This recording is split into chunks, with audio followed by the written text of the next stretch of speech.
गिनती के पुस्तक 32 का 11 वचन। परंतु यपुन्ने कंची का पुत्र कालेब और नूह का पुत्र यहोशू दोनों जो मेरे पीछे पूरी रीति से हो लिए हैं, ये तो उसे देखने पाएंगे।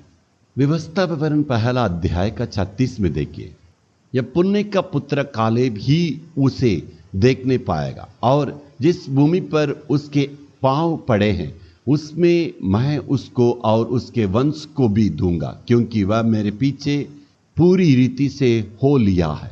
कोई भी कुछ भी कहने से कोई फर्क नहीं पड़ता, चाहे मेरे दाहिने और मेरे बाएं ओर 10,000 गिरने से भी कोई भी विपत्ति मेरे पास नहीं आएगा। मेरे मन में और एक वचन है, दूसरा पत्रस दूसरा अध्याय का 22वां वचन में यह लिखा है, झूठे उपदेशक और नकली भविष्यवक्ता के बारे में कहते हैं, सुअरों को तुलना में कहते हैं और उनको कुत्ते की तुलना में करते हैं। वे बार बार गंदे गाम में बार बार वो गिर जाते हैं। कुछ लोग पुरानी बातों को बिल्कुल छोड़ दिए थे, फिर से उसे फिर अपना रहे हैं। प्रभु ने हमें वचन से धोया है। क्यों हम पाप नहीं करते हैं?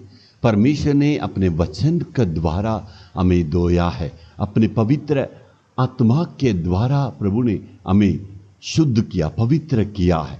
मैं कभी भी फिर से उस पाप को नहीं कर सकता हूं। जिन पुरानी पापों को हम छोड़ दिए, फिर से उसे करने के लिए कोशिश करते हैं। पास्टर सुंदरम जी हमेशा कहा करते थे, अपराइट, ना तो इधर ना तो उधर, सीधे सीधे रहना। इसका मतलब नौजवानों के लिए मैं कहने के लिए चाहते हैं, कभी भी इस दुनिया के साथ समझौता में नहीं करना है, पवित्रता में समझौता कभी नहीं करना है। आपकी स्थिरता से दाएं बाएं कभी भी नहीं मोड़ना है। अपने बाइबल पढ़ने के बारे में और प्रार्थना में, चर्च जाने में, पवित्र संगति करने में, सारी बातों में हमें अपने आप को सही रखना चाहिए। कालेब के बारे में मैं 3 बातों को कहने के लिए चाहते हैं। कालेब कहता है, मैं पूरी रीति से प्रभु को माना है, और परमेश्वर खुद कहता है, कालेब पूरी रीति से मेरे पीछे आया है।